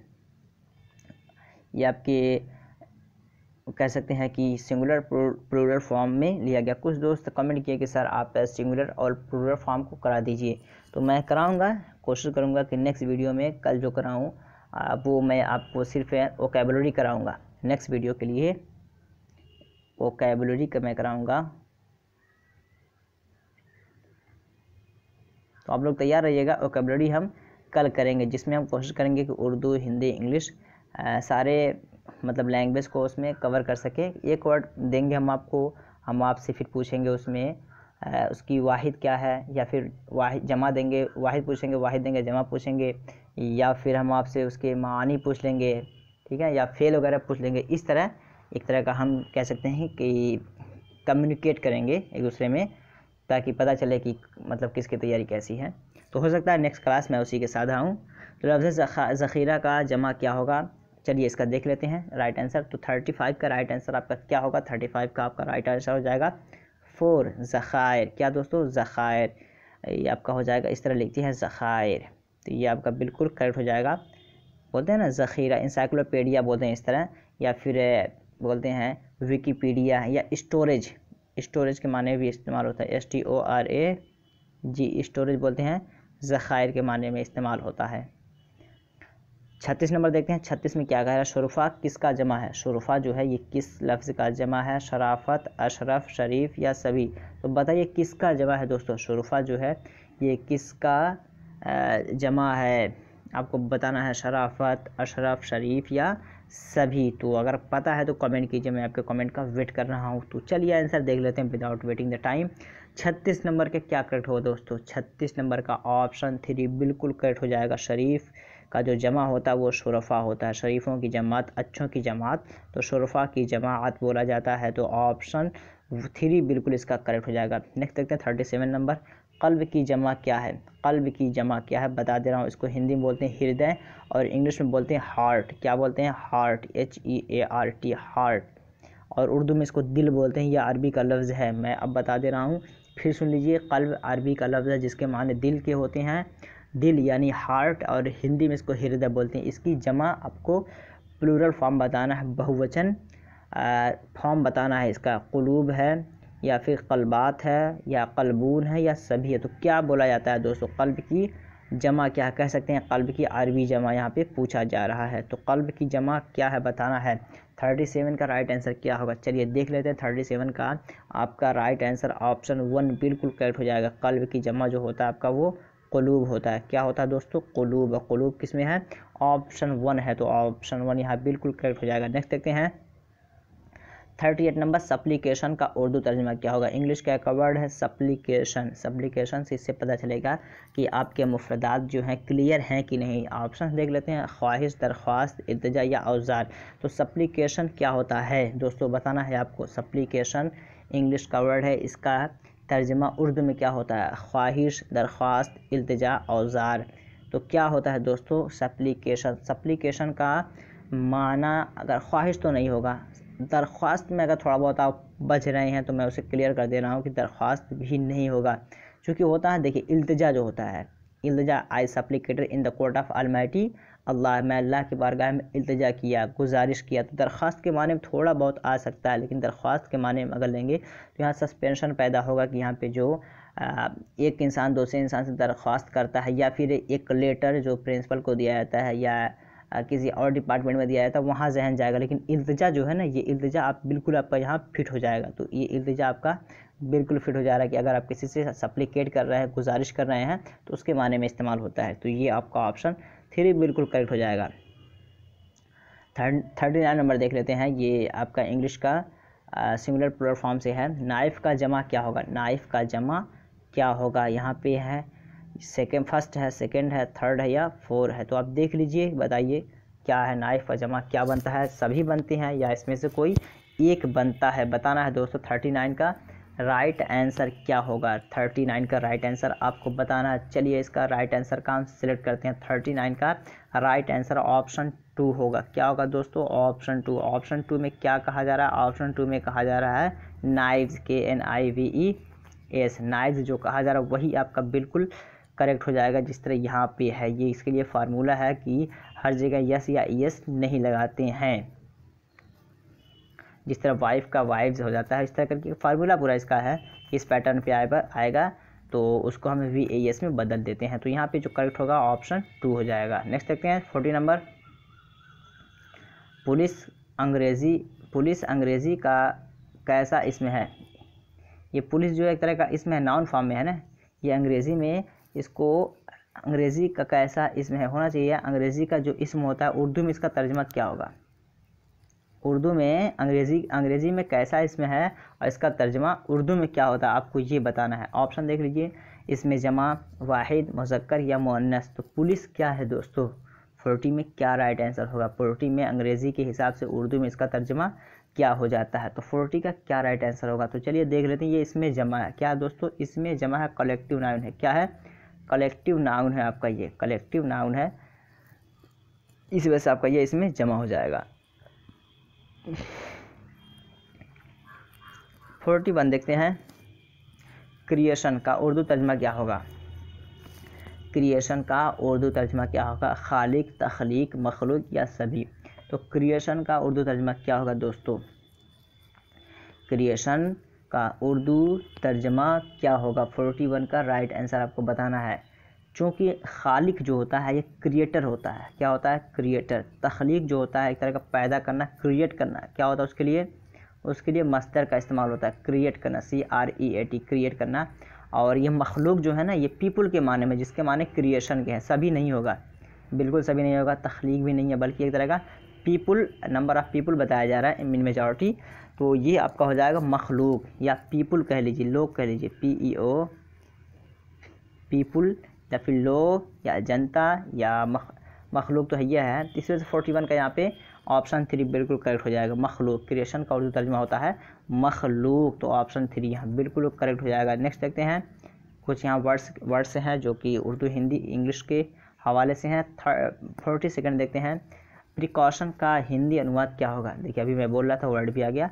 प्रिकॉशन का हिंदी अनुवाद क्या होगा, सावधानी, प्रयास, प्रसन्न या कामकाज। तो आपको बताना है कि 42 में राइट आंसर क्या होगा, प्रिकॉशन का हिंदी अनुवाद क्या होगा, सावधानी, प्रयास, प्रसन्न या कामकाज। क्या है दोस्तों, जिस तरह कोरोना वायरस से बचने के लिए आपको सावधानी अपनाने की ज़रूरत है, तो वो प्रिकॉशन होता है आपका। तो 42 में आपका राइट आंसर हो जाएगा ऑप्शन 1, क्या होगा, ऑप्शन 1 की प्रिकॉशन जो आपका है, इसको हिंदी में बोलते हैं सावधानी। और उर्दू में क्या होता है, आप कमेंट कीजिए, उर्दू में इसको क्या बोलते हैं, उर्दू में इसको क्या बोलते हैं दोस्तों। इसमें उर्दू में, चलिए मैं बता दे रहा हूँ, इसको बोलते हैं एहतियात बरतना, क्या बोलते हैं, एहतियात। इसके अलावा भी आप लोग अगर कुछ इस तरह एहतियात, परहेज़ या फिर और भी उर्दू इस तरह के माने में आए, बचने के माने में, वो सब का सब आपका हो जाएगा, ज़रूर नहीं कि यही एक हो।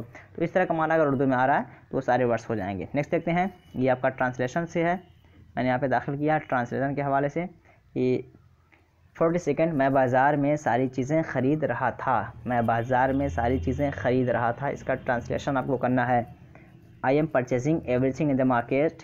सेकेंड है, I was purchasing everything in the market.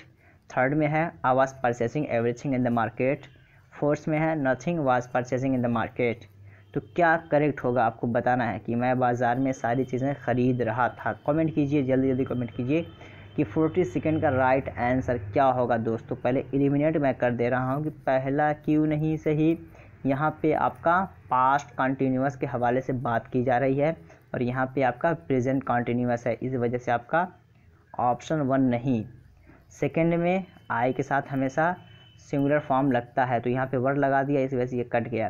Third आपका बिल्कुल यहाँ पे सही हो जाएगा। थर्ड यहाँ पे आपका 43 जो है, 43 में आपका थर्ड बिल्कुल करेक्ट हो जाएगा कि आई was purchasing everything in the market, nothing was purchasing in the market. यहाँ निगेटिव से बात किया जा रहा है, सेंटेंस भी सही नहीं, इस वजह से निकल जाएगा। तो ऑप्शन 3 यहाँ बिल्कुल करेक्ट हो जाएगा कि आई was purchasing everything in the market. तो ऑप्शन 3 बिल्कुल यहाँ पे करेक्ट हो जाएगा। नेक्स्ट देखते हैं 44 नंबर, किसान अपने खेत का देखभाल करता है, किसान अपने खेत का देखभाल करता है। The farmer care his field. Second में है the farmer cares his field. Third में है the farmer cared his field और फोर्थ में है नन ऑफ द अबव। तो क्या करेक्ट होगा, यहाँ पे आपको ग्रामर पे गौर करना है कि ग्रामेटिकल कौन सा सेंटेंस सही है या गलत है। करता करती किस में आता है दोस्तों, प्रेजेंट इंडेफिनिट में आता है, ये आपका अफर्मेटिव सेंटेंस है, तो अफर्मेटिव के हिसाब से आपको रूल लगाना है। केयर जो है यहाँ पे आपका जो गलत होने का वजह ये है कि ये आपका सिंगुलर है, थर्ड पर्सन है, यहाँ पे आपका जो इला दिया यस या यस सिंगुलर फॉर्म में नहीं लाया, इस वजह से गलत हो गया। सेकंड जो है the farmer cares his field, ये आपका बिल्कुल करेक्ट हो जाएगा। 44 का ऑप्शन बिल्कुल ये करेक्ट हो जाएगा कि ये आपका सिंगुलर फॉर्म में, सिंगुलर फॉर्म के रूल को ये फॉलो भी किया है, केयर्स ला गया है, तो ये आपका बिल्कुल करेक्ट हो जाएगा। थर्ड आपका केयर, ये आपका पास्ट ला दिया है, पास्ट फॉर्म ला दिया है, गलत हो जाएगा।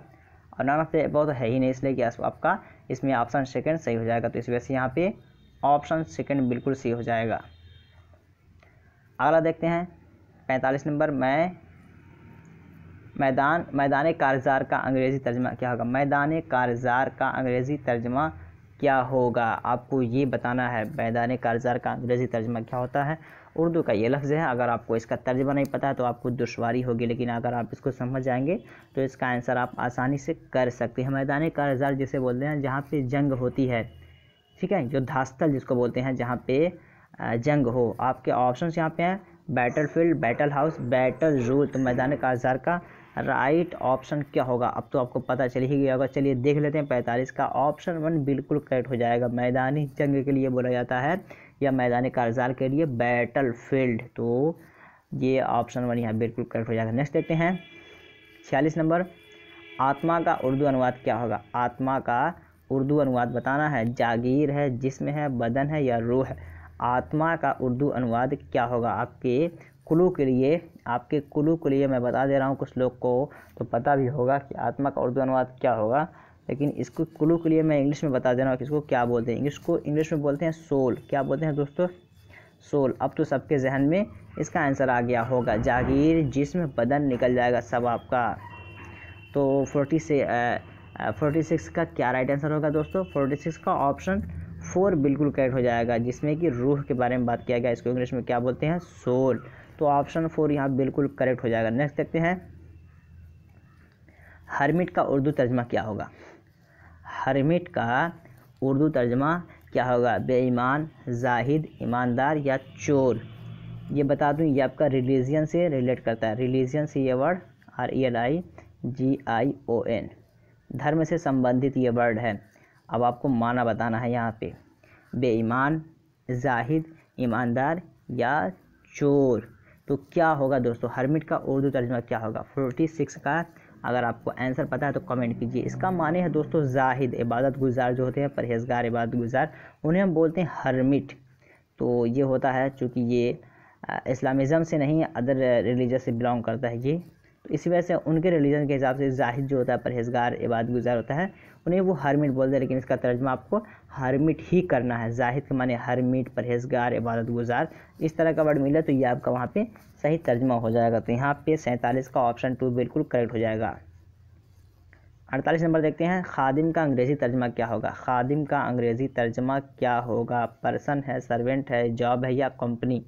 तो खादिम का अंग्रेज़ी तर्जुमा क्या होगा, अगर पता है तो कमेंट कीजिए। पता होगा आई थिंक सो दैट। चलिए आंसर देख लेते हैं। पर्सन कॉमन है, लोग को बोलते हैं। सर्वेंट जो होता है दोस्तों ये खादिम के माने में। जॉब नौकरी को बोलते हैं। कंपनी जो है जहाँ पे लोग खिदमत करते हैं। तो यहाँ पे ऑप्शन 2 बिल्कुल करेक्ट हो जाएगा कि सर्वेंट जो है उसको हम बोलते हैं खादिम, या फिर यहाँ पे खादिमा होता है उसको भी सर्वेंट बोलते हैं, जो कि इंग्लिश में मेल फीमेल वर्ड से डिफ़ाइन नहीं हो पाता। ये आपका उर्दू और हिंदी की खुसूसियत है कि वर्ड में उसको डिफ़ाइन कर दिया जाता है। अदरवाइज़ इंग्लिश में मेल फीमेल जो आपका वो होता है प्रोनाउन होता है उसमें डिफ़ाइन कर मिलता है इसको। अदरवाइज़ ये कॉमन रहता है। 49 नंबर देखते हैं, मटेरियल नाउन को उर्दू में क्या कहते हैं। अभी मैं ऊपर जिक्र किया हूँ, अगर वहाँ समझें तो आंसर यहाँ आप कर सकते हैं। मटेरियल नाउन को उर्दू में क्या कहते हैं। इसमें जमा, इसमें कैफियत, इसमें मादा या सभी। तो मटेरियल नाउन को क्या कहते हैं दोस्तों, मटेरियल नाउन को क्या कहते हैं। इस हवाले से दोस्तों आप मेरे प्रीवियस वीडियोस को देखिए। मैं कोशिश करता हूं कि उन तमाम क्वेश्चंस को इसमें दाखिल करूं जो मैंने अपने प्रीवियस वीडियो में करा दिए हैं। तो अगर प्रीवियस वीडियो को आप देखकर यहां पे आएंगे, विजिट करेंगे नेक्स्ट वीडियो के लिए, तो आपको काफ़ी फ़ायदा होगा। थोड़ा टाइम तो लगेगा, और इन तमाम मैंने अपने 54 पार्ट्स के सारे PDF प्रोवाइड करवा दिए हैं। सारे PDF मैंने प्रोवाइड करवा दिए। आपको कुछ नहीं करना, PDF खोलना है, वीडियो से आंसर देखना है, उसके बाद आपको यहाँ आ जाना है और यहाँ देखिए आपको काफ़ी फ़ायदा होगा। तो मैं PDF भी अपने ग्रुप में प्रोवाइड करवा दिया हूँ, तो आप जुड़ जाइए, वहाँ पे आपको सारे PDF मिल जाएंगे। तो देखते हैं मटेरियल नाउन को उर्दू में क्या कहते हैं। इसमें जमा किसे बोलते हैं, कलेक्टिव नाउन को। इसमें कैफियत एब्स्ट्रैक्ट नाउन को बोलते हैं। इसमें मादा जो है दोस्तों इसे बोलते हैं मटेरियल नाउन। क्या बोलते हैं, मटेरियल नाउन। तो 49 का ऑप्शन 3 बिल्कुल करेक्ट हो जाएगा। 49 का ऑप्शन 3 यानी मटेरियल नाउन को हम बोलते हैं। इसमें मादा सभी होगा नहीं, इसलिए कि पहले ही 2 आपका निकल गया था। 50 देखते हैं, 50 में क्या कहा जा रहा है, एकेडमिक सेशन का उर्दू तर्जमा क्या होगा। एकेडमिक सेशन का उर्दू तर्जमा क्या होगा, दौरान तालीम, तालीम का मरहला, तालीमी साल। क्या होगा कमेंट कीजिए, मैं आपके कमेंट का वेट कर रहा हूँ। एकेडमिक सेशन का उर्दू तर्जमा क्या होगा दोस्तों। बस इसके बाद एक क्वेश्चन और बचा है, देख लेते हैं। दौरान तालीम, तालीम का मरहला, तालीमी साल। तो इसमें ऑप्शन 3 जो है दोस्तों बिल्कुल करेक्ट हो जाएगा। बोलता है ना एकेडमिक सेशन, तालीमी साल जो होता है, जैसे कि 19 से 20 है तो लिखेंगे एकेडमिक सेशन 2020 to 21। तो इस तरह लिखा जाता है। तो एकेडमिक सेशन का तालीमी साल बिल्कुल इसका सही तर्जमा हो जाता है। तो यहाँ पे इस तरह करके ऑप्शन 3 यहाँ पे बिल्कुल ये करेक्ट हो जाएगा। नेक्स्ट देखते हैं 51 नंबर, खादिम खल्क का अंग्रेज़ी तर्जमा क्या होगा। खादिम खल्क का अंग्रेज़ी तर्जमा क्या होगा, आपको ये बताना है। इसका ऑप्शन मैं नहीं दिया हूँ, मैं अपने हर एक वीडियो में इस तरह का एक ऑप्शन लेस क्वेश्चन लेकर आता हूँ, आपको बताना रहता है। आप कमेंट कीजिए कि अगर आपको इसका मतलब पता है, अदरवाइज़ मैं तो बताऊँगा ही। खादिम खल्क का अंग्रेज़ी तर्जमा क्या होगा, तो पहले इसका हिंदी बता दो। जनता सेवक, क्या बोलते हैं, जनता सेवक जो होता है ये आपका हिंदी में हो जाएगा। क्या होगा, जनता सेवक, जनता सेवक में बता दिया। अब आपको बताना है कि इंग्लिश में क्या होगा। बहुत सारे लोग बहुत सारे तर्जमा करेंगे, और अगर आप लोगों का जो लोग ऑफलाइन देख रहे हैं बाद में, वो लोग भी अपने हिसाब से इसका तर्जमा कर सकते हैं जो फिट आए। और अगर सेशन अच्छा लगे तो लाइक करके ज़रूर जाइएगा, सब्सक्राइब करके जाइएगा, दोस्तों को शेयर करके जाइए। मैं इसका मतलब बता दे रहा हूँ। खादिम खल्क को अंग्रेज़ी में बोलते हैं पब्लिक सर्वेंट। क्या बोलते हैं दोस्तों, पब्लिक सर्वेंट जो होता है SERVANT, पब्लिक सर्वेंट को बोलते हैं खादिम खल्क। खल्क के माने है मखलूक या पब्लिक या जनता, खादिम के माने सर्वेंट। तो इस तरह करके आपको चूँकि यहाँ एक वर्ड दे दिया हूँ, आपको ट्रांसलेशन करने में आसानी होगी। आप इस पर कोई जुमला भी बना सकते हैं, और जो लोग ऑफलाइन देख रहे हैं जुमला बना के वो मुझे सेंड करेंगे ताकि मैं देखूँ, और मतलब उसमें कुछ मिस्टेक हो तो मैं बता सकूं। अदरवाइज़ आप प्रैक्टिस कर सकते हैं और इसको ना भी भेज सकते हैं, इट्स अप टू यू। तो चलिए फिर मिलते हैं नेक्स्ट वीडियो में। उससे पहले मैं बता दूं कि ये मेरा व्हाट्सएप नंबर है, ये मेरा व्हाट्सएप नंबर है। इस पर आप अपने नाम लिख के, आप इस पर अपना नाम लिख के भेज सकते हैं, और ताकि मैं आपको ग्रुप में ऐड कर दूं। अगर आप ऐड होना चाहते हैं तो नेम लिख के आप भेज दीजिए, और व्हाट्सएप या फिर टेलीग्राम में जिस पे ज्वाइन होना है बता दीजिए, मैं आपको ऐड कर दूंगा, ताकि आप भी पूरा सेशन का एंजॉय कर सके, अप टू डेट रहें। जो भी मैं वीडियो अपलोड करूं उर्दू के हवाले से, उसे भी आप कर सके। और अगर आप लोगों में से कुछ लोग सीटेट की तैयारी कर रहे हैं जो उर्दू को अपना एज अ सब्जेक्ट रखे हों, लैंग्वेज रखे हों, तो मैं उर्दू पे भी अपना एक क्वेश्चन सीरीज़ चालू करने वाला हूं। अगर आप लोगों में से कुछ लोग हैं तो वो यस लिख के भेजें, ताकि मेजॉरिटी को जाने को उसके भी क्वेश्चन सीरीज़ लेना शुरू कर दूँ, ताकि आपके वहाँ से भी फ़ायदा होना शुरू हो जाए। चलिए फिर मिलते हैं नेक्स्ट वीडियो में, तब तक के लिए have a nice day, that's all, thank you.